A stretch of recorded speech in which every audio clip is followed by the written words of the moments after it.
quizá el tema más de los que más me gusta hablar, un tema del que hemos aprendido mucho en la clínica a través del grupo del Heart Team. Yo insisto mucho en la importancia del Heart Team porque de verdad que compartir con los colegas de las otras especialidades nos ha permitido aprender y entender mejor este tipo de enfermedades y eso nos ha llevado posiblemente a que nosotros tengamos unos resultados, gracias a ese Heart Team, bastante interesantes. El reparo borde a borde de la válvula mitral, bueno, pues siempre comentamos de que la válvula mitral es una válvula muy difícil de abordar porque por su configuración anatómica, pues en realidad no es una válvula como si lo es la válvula aórtica, sino que es un aparato valvular, el cual depende, obviamente, de la interacción que tiene con el ventrículo izquierdo. Otro factor importante cuando uno habla de este tema es entender que la insuficiencia mitral no hace parte de la evolución normal de la cardiopatía. Es decir, lo digo porque históricamente los cardiólogos nos habíamos acostumbrado a ver la insuficiencia mitral en un paciente en falla cardíaca como algo normal, digámoslo así, y simplemente nos limitábamos a ver la evolución de la falla con los medicamentos. Hoy en día sabemos que si encontramos un paciente, perdón, el pointer estará por ahí, acá. Si encontramos un paciente con insuficiencia mitral, esto creo que no está funcionando. Creo que no está funcionando, no sé si está apagado.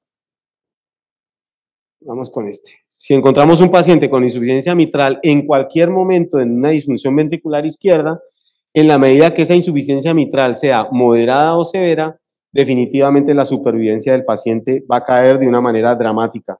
De tal manera que hoy en día los grupos de falla que estamos trabajando en este tipo de patología, estamos muy sensibles al tema de que si aparece insuficiencia mitral aún moderada, es un paciente que debe estar en un seguimiento ecocardiográfico posiblemente más estrecho para determinar si ese paciente tempranamente requiere intervención.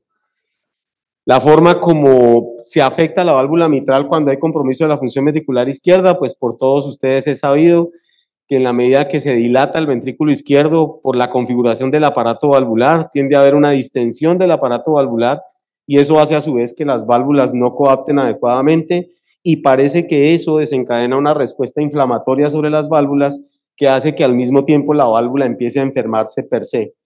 Y es por esa razón que con mucha frecuencia uno encuentra mecanismos mixtos de compromiso de la válvula mitral. Otra de las cosas que hemos aprendido en el grupo es que es fundamental entender el mecanismo de la insuficiencia mitral. O sea, al comienzo para nosotros esto era un poquito como abstracto, pero hemos entendido en el tiempo la importancia de por qué entender si un paciente tiene enfermedad de Carpentier tipo 1 o si es Carpentier 3B. Y básicamente eso depende de la movilidad de las válvulas. La primaria pues es muy fácil, digamos que el Carpentier 2 es cuando hay un exceso en movimiento de las válvulas, el Carpentier 1 cuando hay un compromiso por perforación de la válvula o cuando hay engrosamiento de la válvula con una limitación en el cierre, pues ese es un Carpentier tipo 3A. En la funcional, los que vemos son el tipo 1, generalmente derivado de la dilatación del anillo o una forma de insuficiencia mitral que está siendo descrita en los últimos 2-3 años que se llama la insuficiencia mitral de origen atrial, que está adquiriendo mucha importancia por la gran prevalencia de fibrilación auricular en la población. Y el 3B, que lo vemos con mucha frecuencia en cardiopatía isquémica.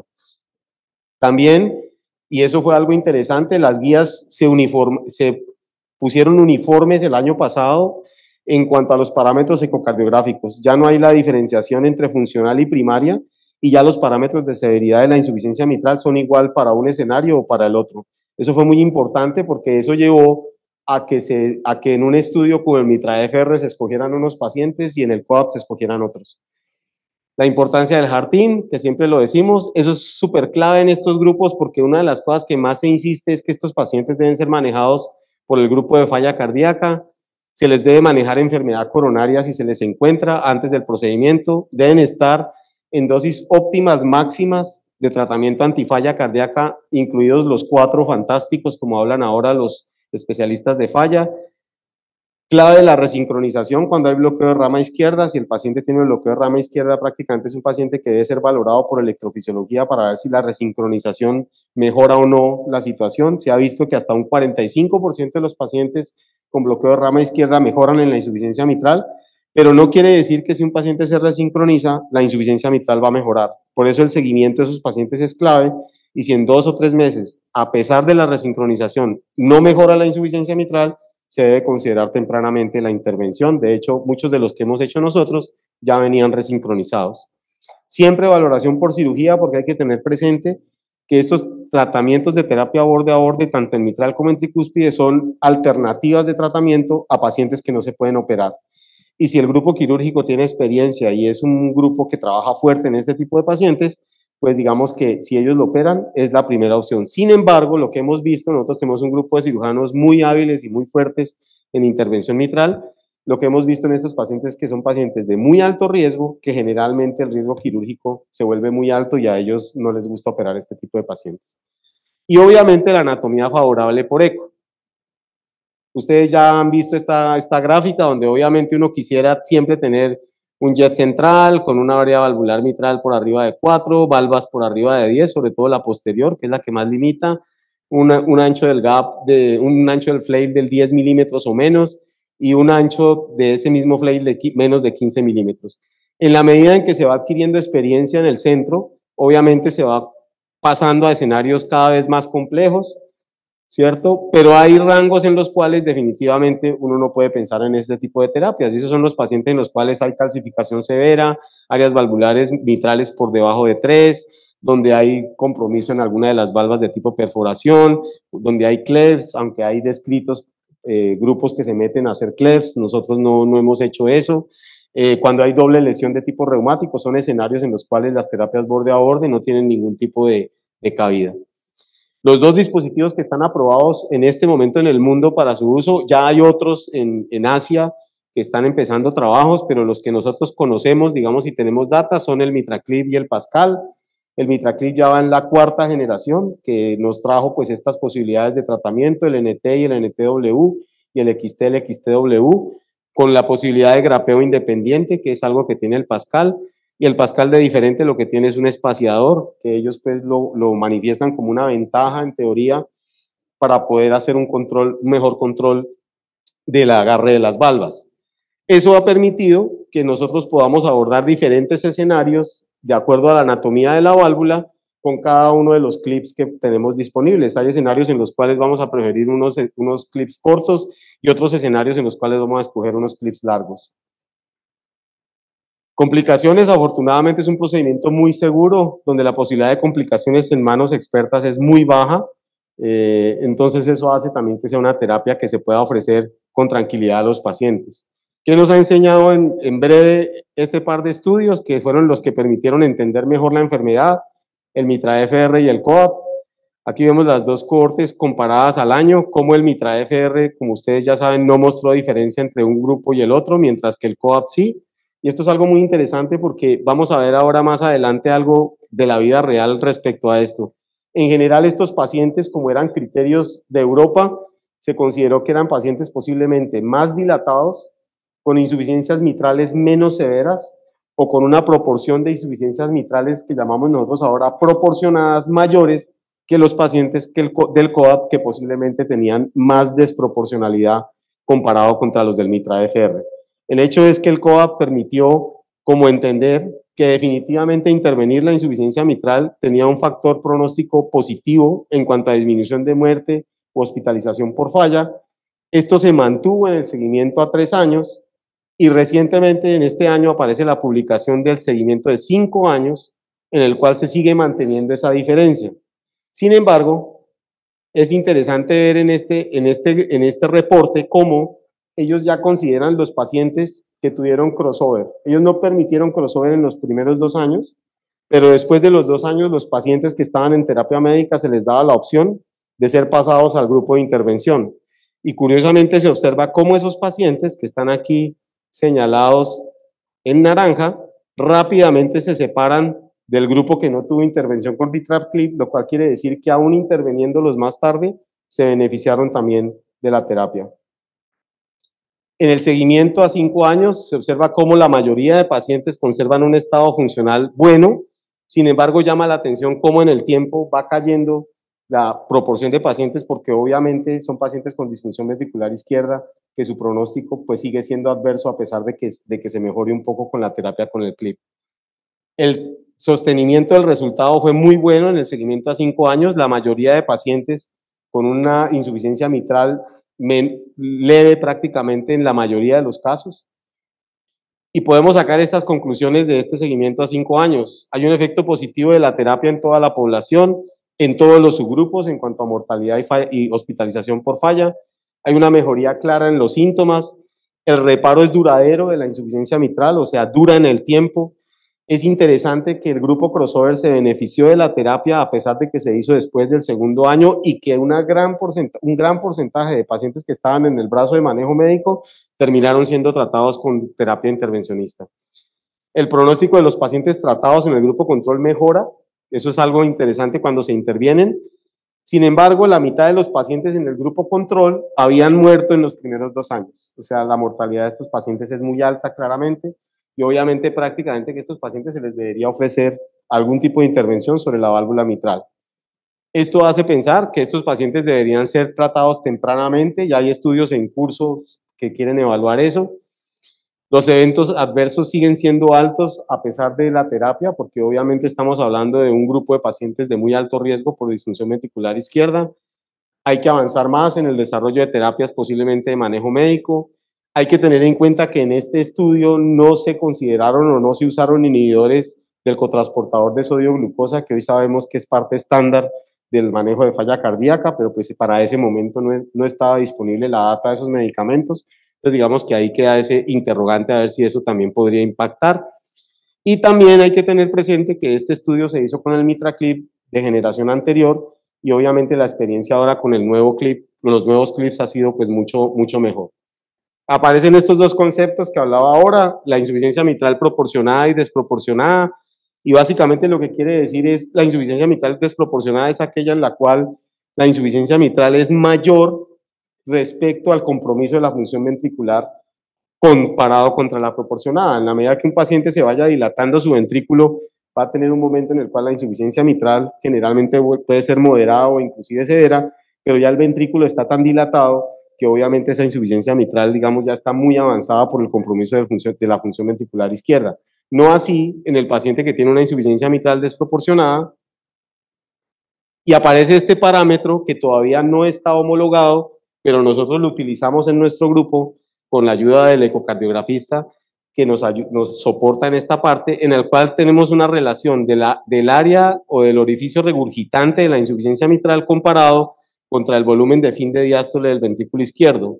Y si la relación de esto da por arriba de 0.13, 0.14, no hay todavía una homologación precisa para decir cuál es el punto de corte, hablamos de proporcionalidad o desproporcionalidad.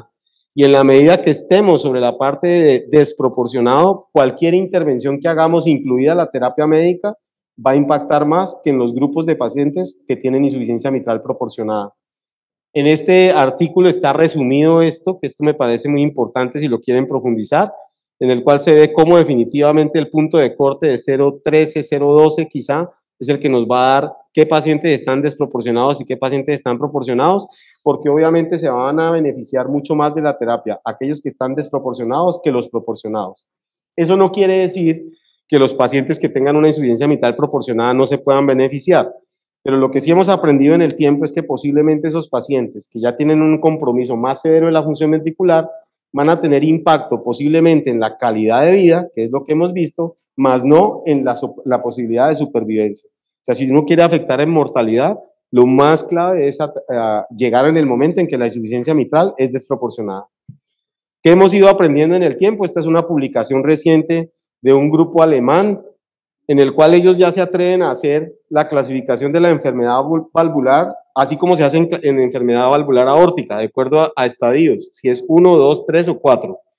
Estando en el estadio 1, como todos sabemos, un compromiso solo del ventrículo izquierdo, en el estadio 2, compromiso de la aurícula izquierda, en el estadio 3 ya afección sobre las cavidades derechas y en el estadio 4 hipertensión pulmonar e insuficiencia tricuspidia. Lo mismo que se ha utilizado en estenosis aórtica. Y vemos cómo definitivamente en este grupo de pacientes que ellos clasifican muy bien ahí, aquellos pacientes que están en estadio 3 o 4, igual que en estenosis aórtica, tienen un pronóstico adverso. Entonces, quizá estos pacientes también nosotros tengamos que empezar a clasificarlos en estadios de acuerdo a todos los estudios que les hacemos. La hipertensión pulmonar sabemos que impacta negativamente, pero no quiere decir que por hipertensión pulmonar el paciente no se pueda hacer. Sabemos que se puede hacer, pero quizá el pronóstico de ese paciente va a ser menos bueno. Lo mismo pasa con la insuficiencia tricuspidia, con la gran diferencia que ahora ya tenemos posibilidad, si la anatomía lo permite, de hacer también terapia borde a borde sobre la válvula tricúspide y posiblemente, pues eso no sabemos en el tiempo que pueda pasar, pero posiblemente ayude sobre todo en el manejo de síntomas de estos pacientes. ¿Qué pasa con el gradiente? En la medida que vamos haciendo pacientes, vamos encontrando que nos quedan gradientes de 3, 4, 5, a veces más milímetros de mercurio después de que uno hace el tratamiento. Cuando yo empecé a hacer, a hacer este tipo de tratamientos, teníamos un pánico inmenso a dejar gradiente mitral importante, y si nosotros dejábamos un gradiente por arriba de 3, 4, ya nos empezábamos a sentir como mal. El COAP nos responde la pregunta, realmente cuando se divide en cuartiles de gradiente mitral, y es lo que hemos visto en nuestros pacientes, realmente dejar un gradiente por arriba de 5 no necesariamente implica un pronóstico adverso. O sea, no está relacionado con que el paciente vaya a tener peores síntomas o peor desenlace. Obviamente uno trata de no dejar un gradiente por arriba de 5, pero si el gradiente, digamos, se mantiene entre 5, 6, hasta 7, en general, el impacto que va a tener la reducción de la insuficiencia mitral, va a ser mucho mayor que lo que le puede repercutir al paciente el gradiente. Aquí vemos los diferentes eventos que no se afectan de acuerdo al gradiente. ¿Qué pasa con la edad? Vemos que, curiosamente, en los pacientes clasificándolos por arriba o por debajo de 74 años, independiente de la edad, se benefician de la terapia. Entonces, no, eso es algo muy importante porque cada vez vemos población más de mayor edad. Entonces, no por ser de mayor edad van a dejar de beneficiarse. ¿Qué pasa con la fibrilación auricular? La fibrilación auricular es un marcador de pronóstico, ya lo sabemos. Aquellos pacientes que tienen fibrilación auricular tienen mayor posibilidad de eventos que no, y eso no fue la excepción en el COAP, ¿cierto? Y entonces aparece un concepto que estamos tratando de entender y de implementar, que son los fenotipos de la insuficiencia mitral de tipo atrial. O sea, tener fibrilación auricular definitivamente conlleva a que haya riesgo de dilatación del anillo y compromiso de la válvula mitral. Y esto aplica también para la válvula tricúspide. Entonces, quizá, eso no lo sabemos todavía, si nosotros esos pacientes los intervenimos a través de electrofisiología, podríamos tener de pronto una mejoría en la dinámica auricular y quizá de esa manera poder disminuir en algo la insuficiencia mitral o la insuficiencia tricuspide. Eso es algo que todavía no tenemos respuesta. Hay pacientes que tienen componente tanto ventricular como atrial y hay unos pacientes que no tienen compromiso atrial, sino compromiso ventricular. Pero digamos que entender y que el ecocardiografista nos apoye con el tema de los volúmenes, tamaños, etcétera, a nivel de la aurícula, nos va a permitir entender mejor posiblemente el mecanismo para saber cómo podríamos nosotros intervenir. Hay muchos puntos por resolver en ese aspecto y digamos que eso está todavía en desarrollo. Muy importante en los grupos acogerse a los criterios COAP, sobre todo si uno va a empezar un programa, en la medida en que uno tenga pacientes con criterios COAP, la posibilidad de un resultado favorable va a ser mejor. Para recordar simplemente los criterios por ECO, este es un estudio europeo en el cual ellos toman un gran número de pacientes y miran qué pasa si tienen criterios COAP o no. Y para hacer breve la historia, encontramos como aquellos que tienen un perfil parecido al del COAP, definitivamente tienen mejores desenlaces que aquellos que no tienen perfil de COAP. Entonces, entre más se parezcan los pacientes a los que se seleccionaron en el COAP, mucho mejor. En el COAP, básicamente, tener en cuenta la severidad, tener en cuenta el estado funcional, tener en cuenta que la función ventricular de ellos fue por arriba de 20%. Este diámetro de fin de sístole le damos mucha importancia, por arriba de 70, digamos que es un paciente que ya quizá está muy dilatado. No es que no se pueda hacer, pero digamos quizá el impacto que vamos a tener en ese paciente en supervivencia no va a ser tan alto y posiblemente lo que logremos es impacto en los síntomas. ¿Qué más nos ha enseñado el COAP? Ya vamos en que podemos inclusive en nuestra población de pacientes hacerles un score COAP. ¿Eso para qué nos va a servir? Con unas variables clínicas que están allí enumeradas, que las pueden revisar en el artículo, usted le da unos puntajes. Ahora todos nosotros lo hacemos con scores y con puntajes porque es la forma de estandarizar estos pacientes. Y vemos cómo de acuerdo a todas estas variables, en las cuales hay variables clínicas, variables ecocardiográficas, en las cuales está la presión sistólica del ventrículo derecho, insuficiencia tricuspidia, el diámetro de fin de sístole del ventrículo izquierdo, el compromiso de la función. Si el paciente se le hizo MitraClip, mire cómo le resta 3 puntos comparado contra aquellos que no están contra terapia borde a borde. Y ellos demuestran cómo definitivamente tener un puntaje alto, por arriba de 4 sobre todo, se asocia con mayor posibilidad de muerte o hospitalización por falla. Entonces digamos que esa es una forma de pronto un poco más concreta de escoger pacientes que posiblemente están a mayor riesgo de eventos y en los cuales uno tiene que estar más alerta. Cuando ellos hacen el estudio y lo comparan con otros parámetros que se han utilizado para insuficiencia mitral, se dan cuenta que el COAP quizá es de los mejores que por lo menos a la fecha está disponible. Una población de pacientes que nosotros vemos, ahorita hablábamos con un colega sobre esto, pacientes con puente a trasplante. Yo personalmente en la experiencia que hemos tenido no recomiendo empezar con estos pacientes porque son pacientes que están en un límite muy delicado con unos compromisos severos de la función ventricular y realmente lo que nosotros queremos es disminuir la insuficiencia mitral generalmente con la idea de que le baje la presión pulmonar y el paciente pueda ir a un trasplante de una manera, digamos, más programada, sobre todo porque la disponibilidad de donantes no es tan buena. El mejor estudio para esto es este estudio que está reportado aquí, en el cual ellos estudian pacientes posiblemente que van a trasplante. Son 119 pacientes, es el estudio con data más grande que tenemos, en los cuales ellos ven estos resultados que son bien interesantes. Primero, fue seguro, o sea, un éxito del 87.5%, no tan alto porque son pacientes en general de enfermedad avanzada. Fue efectivo porque hasta 2/3 partes de los pacientes pueden permanecer libres de eventos en un año. 15.5% de pacientes que no se consideraban elegibles para trasplante pueden llegar a volverse elegibles porque la presión pulmonar disminuye. E inclusive ellos describen que hasta 1/4 de sus pacientes salieron de la lista de trasplante porque hubo una mejoría clínica importante.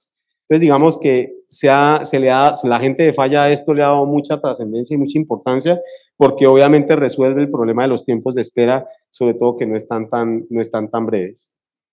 Y quiero comentar para finalizar ya la experiencia de la vida real reportada previamente una vez que se aprobó el MitraClip en los Estados Unidos con los primeros 5,000 pacientes. Eso es absurdo, pues cuando aprueban un dispositivo en Estados Unidos, rápidamente los números que ellos alcanzan son de unas dimensiones que uno no se imagina.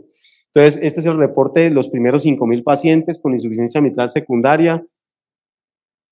Interesante y me llamó la atención, la terapia médica no es lo más óptimo posible, o sea, esto es algo en lo cual posiblemente ellos tienen que hacer más énfasis, porque claramente la terapia médica tiene que ser parte fundamental del tratamiento, porque sabemos que la insuficiencia mitral hace parte de una enfermedad miocárdica y si no se le da tratamiento a eso, pues no vamos a hacer nada.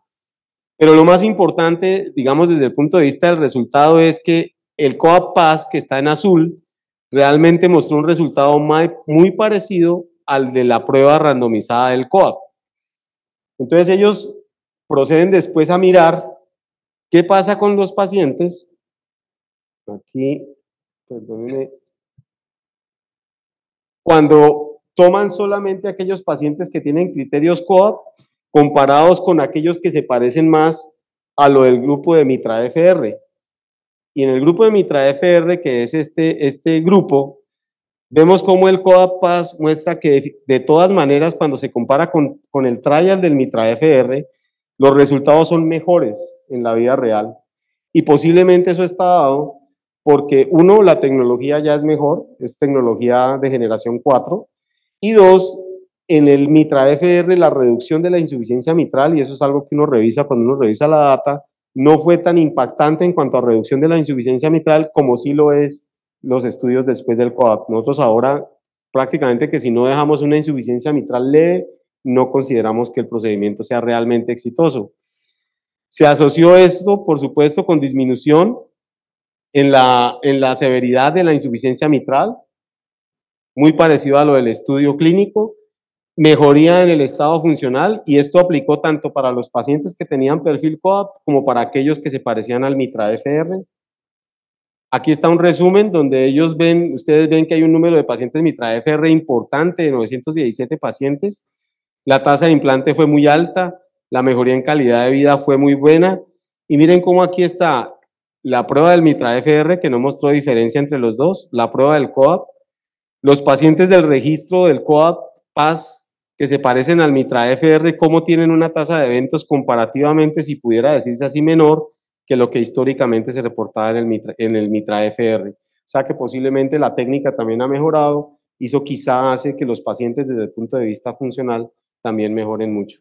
Hoy en día este es el algoritmo de manejo que se tiene para el abordaje borde a borde, donde es fundamental la participación de los cirujanos y de los cardiólogos para la junta del equipo multidisciplinario, y obviamente en la medida que nosotros tengamos pacientes parecidos al COAP, muy posiblemente son pacientes que se van a beneficiar de la terapia borde a borde, y cuando no tienen el perfil de COAP hay que ver muy bien y hay que individualizar para ver si sigue siendo una terapia alternativa o si hay que pensar en otro tipo de terapias. Siempre me gusta mostrar esta diapositiva en la cual vemos cómo en el tiempo, desde el 2008 prácticamente que se empezó a trabajar con la intervención estructural, ya la estenosis de la válvula aórtica la llevamos en indicaciones 1 prácticamente en varios escenarios, y cómo con la intervención en válvula mitral, por ahora solamente con terapia borde a borde, pero próximamente con otro tipo de terapias que nos aumenten el espectro de tratamiento, posiblemente nos vayamos acercando también a escenarios muy parecidos. Muchas gracias.